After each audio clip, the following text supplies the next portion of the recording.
रामनगर के गांव में टुनटुनी चिड़िया रहा करती थी। उसके दो बेटे थे, उनकी शादी हो रखी थी। उनकी दो बहुएं बहुत ही घमंडी थी। एक दिन की बात है, टुनटुनी चिड़िया अपनी बड़ी बहू लूसी कबूतरी को कहती है, अरे अरे बहू, ओ बड़ी बहू, जल्दी से तुम एक कप मुझे चाय बना दो। कल रात से मेरा सर दुख रहा है। और फिर लूसी कबूतरी टुनटुनी चिड़िया से कहती है, अरे माँ जी, मैं तुम्हें कोई चाय वाय नहीं बना के दूंगी। मेरी अभी नींद पूरी नहीं हुई है। क्या तुम्हें लगा कि मैं चाय बनाकर तुम्हें दे दूंगी? तुम अपनी लाडली बहू को तो जरा कहती नहीं है। उसे भी चाय को कह दीजिए, वरना अपने आप पी लीजिए। मेरी अभी नींद की ड्यूटी पूरी नहीं हुई है। मैं इतनी सुबह में उठने वाली नहीं हूँ। क्या करूँ, दो बहुएं हैं तो चाय नसीब नहीं होती है।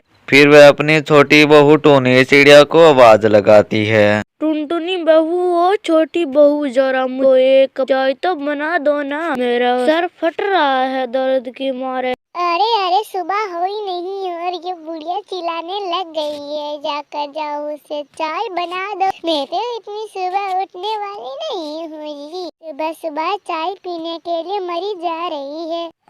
टुनी चिड़िया, तुम अपनी सास को इस तरह से क्यों बोल रही हो? भला अपनी सास को कोई इस तरह से बोलता है क्या? देखिए जी, मेरे मायके में तो नौकर चाकर रखते हैं। मुझे तो सुबह सुबह काम करने की आदत नहीं है। मुझसे तो सुबह सुबह काम नहीं होता है। और यार, तुमसे तो कहना ही बेकार है। और फिर वहाँ से उठकर चाय बनाने के लिए चला जाता है। और फिर चाय बनाकर वह अपनी माँ को देता है। ये लो माँ, तुम्हारी कड़क चाय। अरे बेटा, तुमने तकलीफ क्यों की? मैं खुद ही बना लेती। फिर टुनटुनी चिड़िया चाय पीने लग जाती है। उसी जंगल में एक साड़ियों की नई नई दुकान बनी थी। एक शाम टुनटुनी चिड़िया के पास उसकी सहेली तोती का फोन आता है।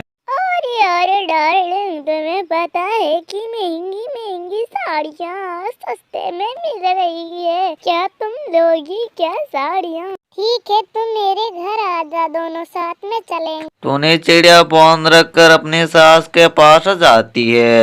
माँ जी, मुझे 10,000 रुपये चाहिए। अरे बहू, तो इतने पैसे से क्या करेगी भला?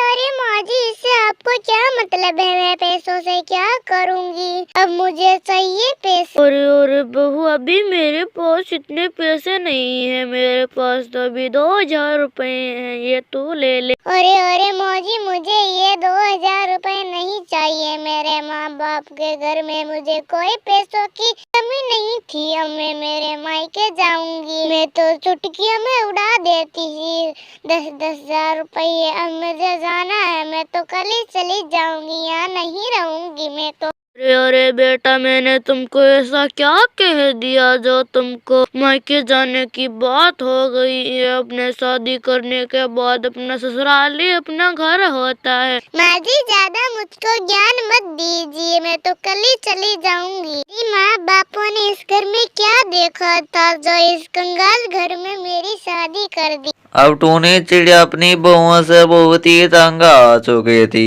एक दिन की बात है, टुनी चिड़िया अपनी बहुओं को बुलाती है और फिर उन्हें कहती है, बहू, ये लो घर की चाबी। आज के बाद ये घर तुम्हारा है। मैं वृद्ध आश्रम में जा रही हूँ। टुनी चिड़िया की बात सुनकर दोनों बहुएं हैरान हो जाती है। माँ जी, ये आप क्या कह रहे हैं? आप क्यों वृद्ध आश्रम पर जा रहे हैं? बेटा, अब मेरा इस घर में कोई अधिकार नहीं है। मैं तो बूढ़ी हो गई हूँ। अपना घर हिसाब से चलाना। ये बात सुनकर दोनों बहुएं बहुत ही दुखी हो जाती है। फिर टुनी चिड़िया कहती है, नहीं माँ जी, हमें अपनी गलती का एहसास हो चुका है। हम आपको भला कैसे वृद्ध आश्रम में जाने दे सकती हैं? आपका ये घर है। हम तो कौन है? आप ही इनकी बड़ी हैं। हम तो नहीं चला सकते। आप ही हिसाब से घर चला सकती हैं। हमें माफ कर दीजिए माँ जी। ये बात सुनकर टुनी चिड़िया के आंखों में भी आंसू आ जाते हैं। फिर वे वृद्धाश्रम में जाने का ख्याल छोड़ देती है। फिर सभी परिवार खुशी खुशी रहने लग जाते हैं।